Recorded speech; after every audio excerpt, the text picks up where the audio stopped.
Welcome back to the deep dive. Today, we're not just looking at a story. I think we're staring into the abyss of a future that is, quite frankly, terrifying. It is, yeah. This one is heavy. We're taking a look at a world that has been completely partitioned, a world defined by just a brutal, unflinching clash of civilizations. We're talking about the year 2100, but the seeds of this, as our source material suggests, were planted a century prior, right around our time, really. We are looking at Tom Kratman's Caliphate. And you're right, it's a visceral experience. It's not just a story about, a future war with cool tech. It's a story about the absolute extremes of ideology. Right. And that's a very, very uncomfortable question, one that, most of us try to avoid in polite conversation.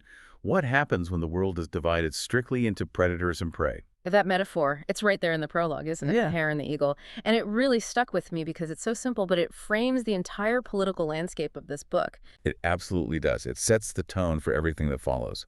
You have this image of a hare in a field, and it's not doing anything wrong, it's just trying to survive. It's driven by instinct to mate, to live, to eat grass, just being a hare. Just being a hare. And then above it, you have the eagle. And here is the crucial distinction the author makes. The eagle isn't evil. It's not malicious. It's just an eagle. It's a predator. Its nature is to hunt. And the hare isn't good or noble. It's just food. It's just prey. And the book opens with this brutal kill, the eagle swooping down, the hare screaming. And the text asks us explicitly, how much better than a man than a hare? Wow. Which immediately tells you this is not going to be a walk in the park. It forces you to ask, in this future world, who is the eagle and who is the hare? And is there any option C? Is there any other option? That's the question that hangs over every page. So before we get into the characters, and we have two very different, very intense storylines to follow here, we have to look at the map. Because I opened up the source material, I looked at the world map of 2100, and it looks nothing like the map on our wall today. It's unrecognizable. I mean, if you're picturing the European Union or NATO or the United Nations, just forget them. Gone. They were gone. They're footnotes in a history book. The geopolitical landscape has shifted so entirely that the old nation-states of Europe have effectively ceased to exist as we know them. Okay, so walk us through this new reality. What are we looking at when we see this map? We're first and foremost Europe. From the Mediterranean Sea all the way up through what used to be Germany, and including a huge chunk of Western North Africa, is now simply the Caliphate. Just one entity. One massive, contiguous, theocratic empire. France isn't France. Germany isn't Germany. They are provinces like Afrikaans or Alaman in a religious superstate. And on the other side of the Atlantic, what's happened to the U.S.? The United States is still there. But, and this is a huge but, it is not the republic. It is not the land of the free in the way we think of it. The source material is very, very specific here. It calls it an empire. It refers to it as the U.S. empire.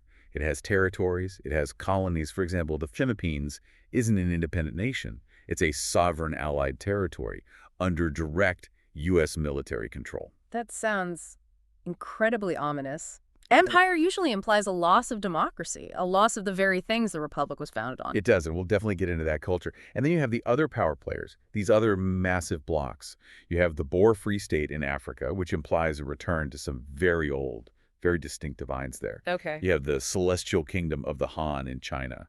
And notice the name changes. It's not the People's Republic anymore. It's a kingdom. A celestial kingdom. And, maybe strangest of all, the Socialist Empire of the Tsar in Russia.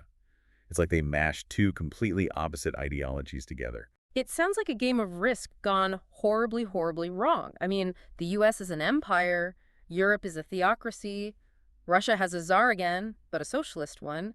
How on earth did this happen? The book argues that this isn't a sudden shift. It traces this all the way back to the early 2000s, our recent past. It suggests that demographic trends, cultural fatigue, and a clash between what Islamic jurisprudence calls the house of war, that's the non-Islamic world, and the house of submission, the Islamic world, eventually led to a total collapse of the secular European state. So the argument in the book is that secularism created a vacuum. Exactly. It didn't have the teeth to defend itself against the more vigorous, more assertive ideology. But the really interesting thing, the core tension of this future, is that both sides, the Caliphate and the U.S. empire, have become monsters in their own way to survive this conflict. Well, let's zoom in then, because looking at a map is one thing, but living in it is something else entirely. And the best way to understand this massive geopolitical mess is through the people suffering inside it. We start in a place called Groenland in the province of Afrikaan, which I gathered from the context clues used to be Germany. Correct, formerly Germany. And the visual description here is key for you to picture. If you're imagining a futuristic, gleaming sci-fi city with flying cars, you have to erase that image completely. It feels old. It's decaying. We're told about cobblestone streets that haven't been paved in decades. We see crumbling monuments to old wars, World War I, World War II, that nobody is allowed to mention anymore. They are just jagged, meaningless stones now. The infrastructure is literally rotting. And the social structure feels almost feudal, medieval. It's intentionally medieval. The ruling class, the masters, they ride horses through the streets. And you have to ask, why horses? Because cars are for the military or the very wealthy, sure, but also because the horse projects a certain kind of ancient, undeniable power. Right. It puts you physically above everyone else. It does. And while the master rides, the Nasrani, that's the local term for the Christians, they shuffle by on foot with their heads down. It's a society of constant, visible hierarchy. And it's here we meet the Minden family. Petra, who is 6 years old when we meet her, and her brother Hans, who is 9. And they are living under a system called dimitude. Now, for those listening who might not be history buffs, can you break down exactly what that word means? Because it's absolutely central to the whole book. Dimitude comes from the word dhimmi. And historically, under classical Islamic law, people of the book, so Christians and Jews, were allowed to live within the Islamic State. They weren't, forced to convert at sword point immediately, but they were subject to a very specific and inferior legal status. So they're a protected class, but that word protected seems to have a lot of strings attached. It's protection at a price. They are allowed to exist, they are allowed to practice their religion to an extent, but they are second-class citizens in the strictest legal sense imaginable. And the rules described in the book are incredibly specific. I was reading through a list and it just felt suffocating. For example, Christians can't repair their own churches. Right, that's a huge one. No new churches can be built and absolutely no repairs on the old ones. So the Church of St. Vincent's, where the Minden family goes, is literally falling apart. The roof leaks, the stones are cracking, and if they try to fix it, they are breaking the law. What does that do to a community psychologically? It's a slow-motion strangulation of their faith, of their culture. Every day you walk past your most important building and you see it dying. It's a constant visual reminder of your subjugation. And the other rules? They can't ride horses, they can't drive cars, they can't carry weapons. Those are all symbols of status and power. A Christian must dismount if a Muslim approaches. A Christian must yield the path. It's about these constant daily humiliations that are designed to remind them of their place in the social order. And the legal testimony. This one really struck me as terrifyingly effective. It's the bedrock of the system. A Christian's testimony in court is worth half that of a Muslim, and a woman's testimony is worth half that of a man. So do the math there. A Christian woman. A Christian woman is at a massive, massive legal disadvantage. If a Muslim man accuses a Christian woman of something, her word is mathematically worth 1/4 of his. It makes justice functionally impossible for her. The system is rigged from the ground up. We see this oppression visually right away. Petra and Hans are walking to school and they pass the town square. And there are gallows. Yes. And hanging from them are 2 teenage boys. The detail here is so disturbing they are dressed in girls' clothing. It's a public display of not just execution, but extreme shame and power. The implication is likely that they were accused of homosexuality or some other moral crime, and the punishment is death and public humiliation. And the kids just walk past this on their way to school. It's normalized. This is the world they live in. Okay. And then they walk into school, and the school itself. It's not about math and science. It's about submission. It's about reinforcing the hierarchy. Sister Margaret is the teacher. She's a nun. But she is legally forced to teach the girls submission. She has to teach them Sharia law because it's mandatory. A nun forced to teach the very law that subjugates her own order. Can you imagine?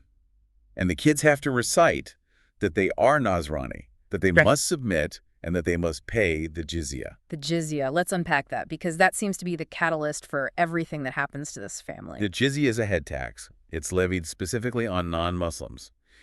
In the world of this book, it is quite literally the price you pay for keeping your head attached to your shoulders.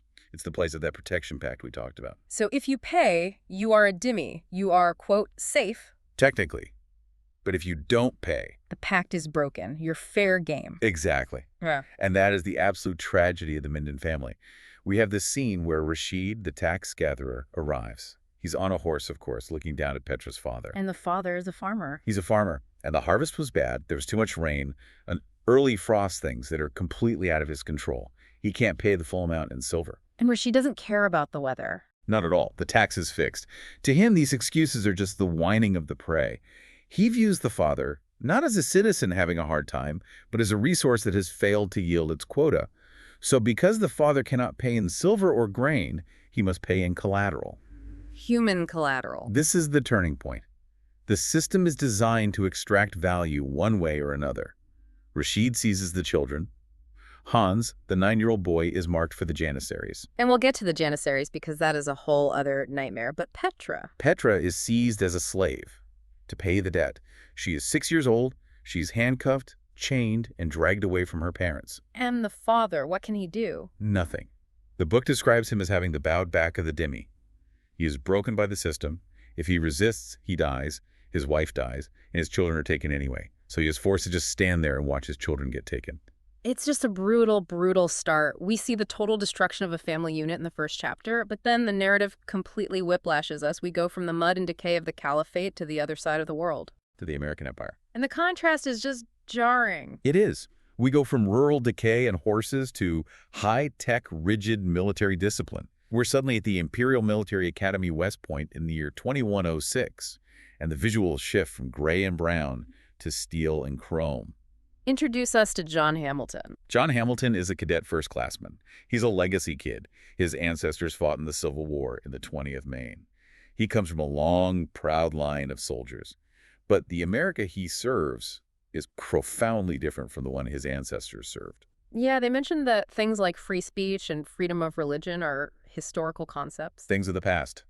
They reference the pre-36th Amendment era, which implies there have been a lot of amendments since the ones we know. At least 10 more than the Bill of Rights. Right.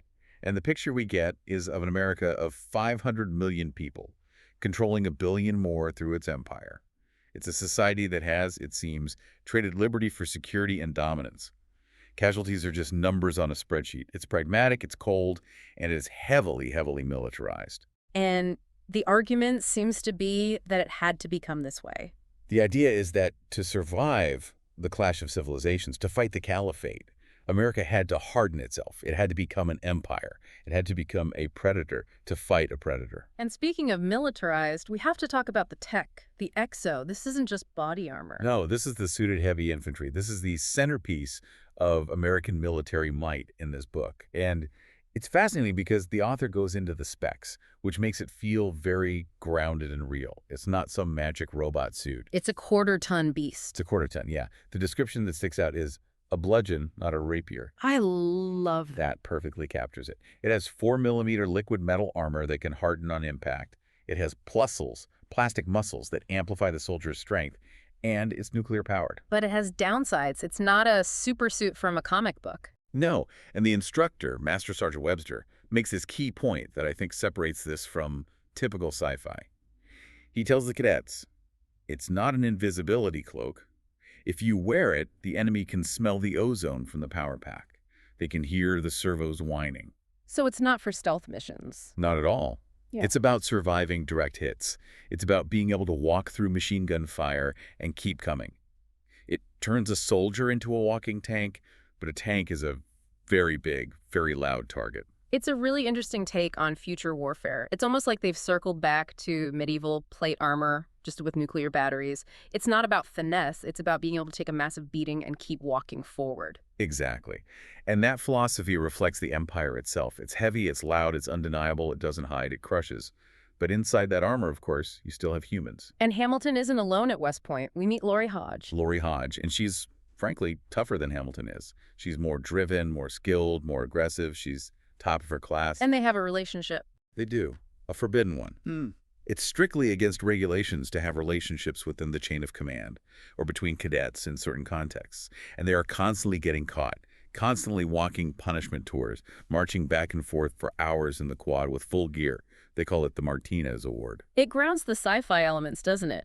You have these super soldiers in nuclear-powered armor, but they're just two kids in love breaking the rules and dealing with a strict, unforgiving hierarchy. It creates a fascinating parallel. In the Caliphate, love and family are destroyed by religious law and debt. Petra and Hans are torn from their parents. In the U.S. empire, love and personal connection are constrained by military necessity and rigid discipline. Both societies are repressive, just in different flavors. Exactly. One uses the threat of hellfire and lash. The other uses court-martials and punishment tours. Both demand total submission to the system. So we have the stage set, the Caliphate versus the Empire, the dhimmi versus the exosuited soldier. But the book takes a step back. It gives us these interludes, flashbacks to the early 2000s. Why does the author do that? Why break the flow of the future narrative? It's to establish the how. How did we get from the world we know, the world of, say, 2005, to this absolute nightmare of 2100? And these flashbacks center on two characters. Gabriel von Minden. Petra's ancestor? Petra's ancestor, yes. And a man named Mahmoud. Gabrielle is a protester. She feels very familiar. She's the archetype of the optimistic, secular, liberal European of the early 21st century. We see her protesting the Iraq War, holding signs that say no blood for oil. She believes in tolerance, in peace, in dialogue. She fundamentally believes that if you are just nice to people, they will be nice back to you. She embodies that post-Cold War end-of-history belief that liberal democracy had basically won. She does. And then you have Mahmoud. Mahmoud is an Egyptian secularist. He's working as a waiter in Germany. He fled Egypt specifically to escape religious fundamentalism. He calls it the Bedouin curse. And he is deeply cynical. And he sees Gabrielle protesting, and he just thinks she's hopelessly naive. He laughs at her. He doesn't think it's noble. He thinks it's dangerous. And there's this key scene where he explains the demographic math to her. It feels like the author is laying out the core thesis of the book right there. What is that argument? It's Mahmoud's argument, Yeah. presented in the book. He argues that tolerance becomes a strategic weakness when you're facing an intolerant ideology. He predicts that every concession, like allowing the hijab in schools or state-funded mosques, will be seen by the fundamentalists not as kindness, but as surrender, as a sign of weakness. He talks about a cost-benefit calculus. He does. He tells her, essentially, you are breeding fewer children, they are breeding more. You have lost the will to fight for your culture, and they are invigorated by theirs. He warns her that the math is not on her side. And he uses the hijab as an example of how that cultural shift happens on the ground. Yes, he explains that for a young Muslim woman in this environment, wearing the hijab becomes a logical choice for safety and social cohesion. If you wear it, you are modest, you're a good girl, and you're left alone by the hardliners. If you don't, you risk being ostracized or even harassed. So slowly the population shifts, not necessarily out of true, deep belief for everyone, but out of social pressure and self-preservation. And once everyone is wearing it, the culture has fundamentally changed. And then there's the Rammstein concert, which is such a specific and perfect cultural touchstone for that era in Germany. It's 2005. Mahmoud attends a Rammstein concert with Gabrielle. And amidst the fire, the pyrotechnics, the heavy industrial metal, he sees something that terrifies him. He sees the inner soul of Germany. Primitive, dark. Teutonic. He connects it all the way back to the Battle of the Teutoburg Forest, where the Germanic tribes ambushed and slaughtered 3 Roman legions. He realizes that beneath the surface of this peaceful, modern, EU-loving Germany, there is a dormant violence, a sleeping dragon. He sees that they aren't actually pacifists, they're just currently asleep. Precisely. And he fears what will happen when that dragon wakes up. He realizes that if the secular state fails, the German people won't just politely disappear. They will either revert to something older and darker, or they will be conquered by a force that is even more brutal. Which is deeply ironic because he gets attacked by neo-Nazis right after this revelation. The irony is crushing. He's beaten up. They chant, "Knacken raus foreigners" out. And here's the ultimate tragedy, the point the book is making about the failure of the secular state. The police arrive.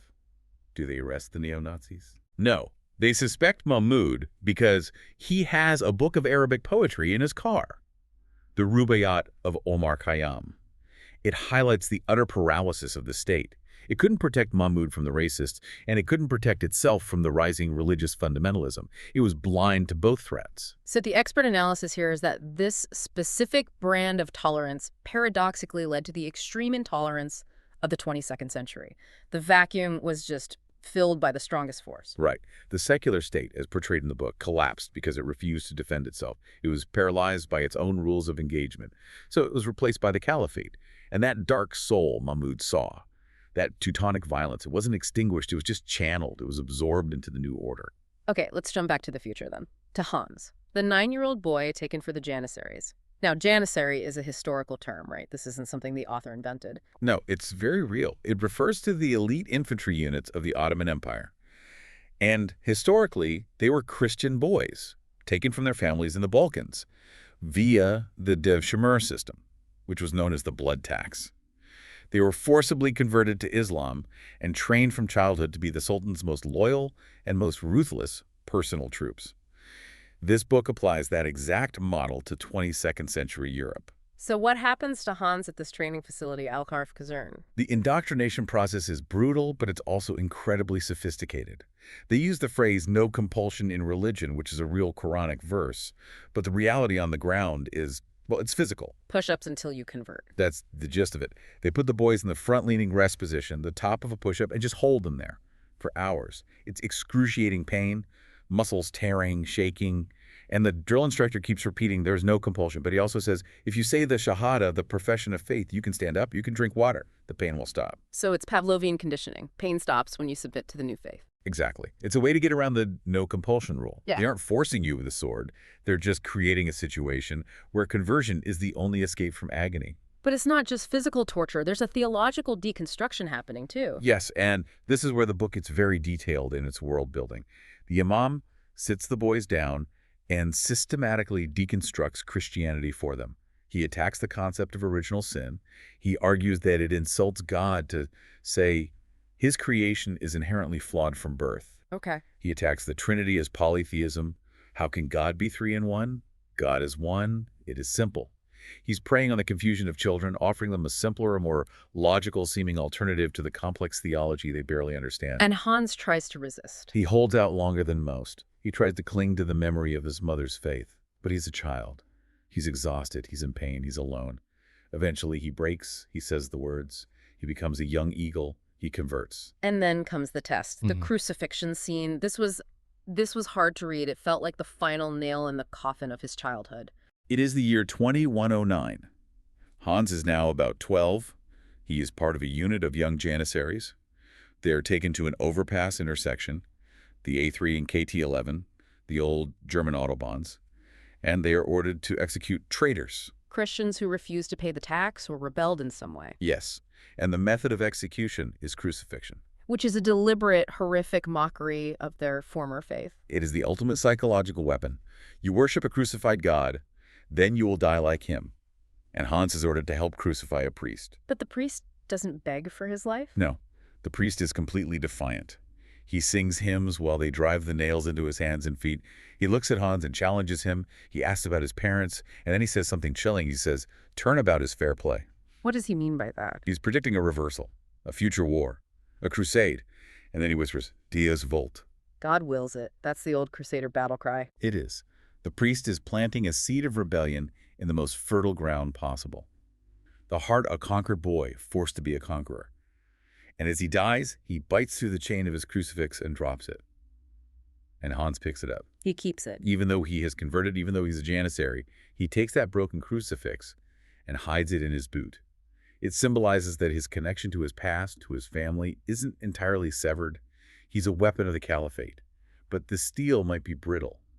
He remembers who he was. So while Hans is being forged into a weapon, his sister Petra, she wasn't taken for the army. She was taken for the slave market. Petra is bought by a merchant named Abdul Mosem. And Abdul Mosem is a complicated character. He's presented as a moderate. He's not a cruel man by nature. He buys Petra not for labor or for pleasure, but to be a companion for his lonely daughter, Besma. And Besma is a real bright spot in this very dark world. She is. She's a wonderful character. Yeah. Besma dances with joy when Petra arrives. She doesn't treat her like a slave. She treats her like a sister. And they have this secret, defiant friendship.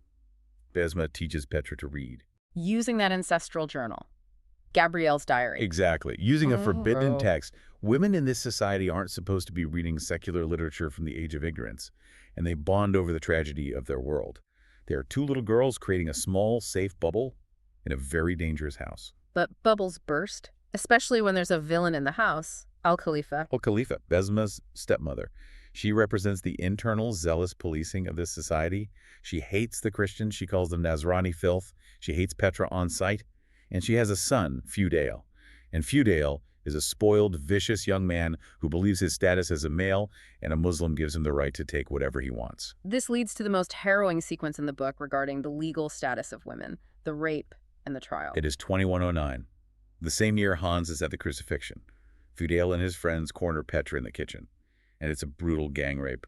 The text calls it le tournant, a French term meaning pass it around. But Besma's reaction is incredible.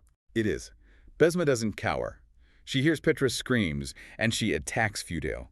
She goes completely feral, like a demon, trying to rip his throat out with her bare hands to save her friend. But then they go to court, and this is where the logic of the judge, it's just alien to us. It's infuriating. The judge uses the uncovered meat analogy. And this is actually drawn from some real-world extremist rhetoric, which makes it even more disturbing. The judge says to the court, if you leave meat uncovered and a cat comes and eats it, is it the cat's fault or the meat's fault? Petra is the meat. Petra is the meat. In the eyes of this court, simply by being female and uncovered, even though she was in her own home, in the kitchen, she invited the attack. The testimony of the three boys, being male and Muslim, outweighs hers and Besma's. So Petra is blamed for her own rape. Yes. She is found guilty of tempting the boys, and the verdict is that she must be sold to remove the temptation from the house. Feudale gets a light punishment, a few lashes, not for the rape, but for the crime of disrupting the household peace. And her owner, Abdul Mosem. The tragedy is that he tries. He is horrified. He goes to the auction. He bids on her, trying to buy her back so he can free her and make amends. But he's outbid by a factor for a much wealthier man. So he's powerless against the very system he lives in and benefits from. And that's the point the book is making. Even a so-called moderate cannot protect the innocent when the law itself is predatory. The system overrules individual decency. And what happens to Besma? Besma breaks. She watches her friend get sold, and she makes a vow, a terrible vow. She tells her father that to shame him and his society, she will become the greatest whore in the province. It's an act of pure, nihilistic rebellion. She decides that if society treats women as meat, she will be the most expensive, most dangerous piece of meat they have ever choked on. That is heavy. It shows that resistance takes many forms, even self-destructive ones. Let's switch gears back to the American Empire. Because while Petra is suffering under theocratic law, Hamilton is in the Philippines, and it is total war. It's Mindanao 2107. The U.S. policy here is brutal. The slang term the soldiers use is Christianize them with a slag. Slag. What does that mean? It refers to their heavy weapons, the plasma and fusion weaponry that literally melts the terrain into slag. The policy isn't hearts and minds. It's brutal resettlement and extermination of any resistance. It's submit or die. We meet Captain Thompson, Hamilton's commander. He seems complicated. Thompson is a pragmatist, a ruthless one. There's a scene where he saves a group of children, showing he has some humanity left. But then he massacres the adult fighters without blinking. And he has this conversation with Hamilton. He says, I haven't done anything yet that bothers my conscience. You will. He knows the Empire requires monsters to maintain order. He's trying to prepare Hamilton for the moral cost of their job. He knows that to do what the Empire requires, you have to kill a part of yourself. And then comes the ambush. Laurie Hodges' platoon is on patrol. They're pinned down by Moros local resistance fighters. It's a bad spot. The jungle is dense, the enemy is everywhere, and Hodge makes a critical command decision. She orders her troops to strip off their heavy exo armor. Why would she do that? She trades protection for speed. She thinks they can outmaneuver the enemy if they're lighter and faster. It's a fatal mistake. Yeah. Without the armor, they're just vulnerable infantry. She gets cut off from her squad. She realizes rescue is impossible. She's wounded, pinned down, and she knows what happens if she's captured alive by this particular enemy. They don't take prisoners for negotiation. They take them for torture videos to be used as propaganda. So she calls in a dead man's hand. Which is, she calls an airstrike on her own position, specifically a fuel-air explosive, or FAE. An FAE bomb disperses a cloud of fuel and then ignites it. It sucks all the oxygen out of the air and creates a massive overpressure wave. It just incinerates everything in a huge radius. She chooses death by fire over capture, and Hamilton finds her body. What's left of it, the description is just haunting. Scorched, her eyes gone. He can't even touch her because she would crumble into ash. And this is the moment that Hamilton breaks completely. The nihilism that Thompson predicted finally sets in. He stops caring about morality. He stops caring about anything, the rules of engagement, the law, anything. He just becomes a cold-blooded killer. He engages in what the text refers to as Einsatzgruppen shit. Yeah, that's a direct reference to the Nazi death squads on the Eastern Front. It means he stops fighting a war and starts carrying out exterminations. He's not trying to win. He's just trying to punish the world for taking Hajj from him. He loved her. The Empire and the war took her, and now he just wants to destroy. This brings us to the convergence point. We have these two incredibly broken people. We have Petra, the survivor, who has been sold into sexual slavery at a place called Castle Noise Fasti, but keeps her spirit alive through the hope of seeing Besma again. And we have Hamilton, the weaponized nihilist. And years pass. It's 2112. Hamilton is burned out. He's drinking at a bar in Savannah, trying to forget everything he's done. And he's approached by a recruiter, a man named Carruthers from the Office of Strategic Intelligence. The spooks! The CIA of the Empire! The spooks. And they make him an offer. They offer him wet work, assassinations, direct action. And Hamilton takes it. Not out of patriotism. He couldn't care less about the flag anymore. He takes it because he needs an outlet for his rage. He needs the violence to feel anything at all. And the mission they give him. The mission targets Castle Noise Fasti. The very place where Petra is being held. Exactly. The OSI's intelligence has revealed that the castle isn't just a high-end brothel for the elite of the Caliphate. There's something else going on. It has a new chimney that vents strange chemicals. It has janissaries guarding it. There is research being conducted there, something so dangerous that both the U.S. Empire and the Celestial Kingdom of the Han are terrified of it. So Hamilton is the man they're sending in. He's the perfect weapon. He's disposable. He speaks the languages. He's a peerless killer. And most importantly, he doesn't care if he lives or dies, which makes him incredibly dangerous and unpredictable. He's the perfect man to send into the heart of the Caliphate to find out what's happening and destroy it. And that is where the source material leaves us, hanging right on that precipice. We have Petra inside, surviving, being trained as a courtesan, learning the secrets of the castle. And we have Hamilton on his way, a human wrecking ball aimed right at it. It's a collision course. And think about the thematic weight of this. You have the demi-girl, who has seen the absolute worst of the theocracy, the rape, the slavery, the legal erasure of her humanity. And you have the imperial soldier, who has enacted the absolute worst of the empire, the massacres, the cynicism, the total war. They are the perfect products of their respective hells. So let's unpack this a little as we wrap up. What does this all mean? We've looked at these two terrible extremes. Well, the book forces us to look at these mirror images of extremism. On one side, you have a society that sacrifices all individual liberty for religious purity and a rigid social order, the Caliphate. It creates a clear hierarchy where some are masters and some are prey. And on the other side? On the other side, you have the American Empire, which has sacrificed liberty for security and global dominance. It uses overwhelming technology and force to crush any dissent. It's a different kind of submission. Submission to the state, to the military machine. So both are houses of war in their own way. Precisely. And the argument woven through the flashbacks is that the tolerance of the early 21st century, the world represented by Gabrielle, failed because it couldn't or wouldn't grapple with the reality of those extremes. It was too soft, too naive. And so the world swung violently into these two armed camps. The pendulum didn't just swing, it broke off the mechanism. It's a bleak, bleak picture. Is there any hope in this narrative at all? The hope, fragile as it is, lies in those small human connections that somehow survive these monstrous systems. It's Besma fighting for Petra. It's Han secretly keeping that broken crucifix in his boot. It's even Hamilton's memory of Hajj, the thing that drives his rage, but also proves he was once capable of love. So even in a world designed to turn people into predators or prey, there are still those who refuse to be either. Or at least they struggle against it. Or in Besma's case, they try to become a different kind of predator to save the prey. The greatest whore in the province.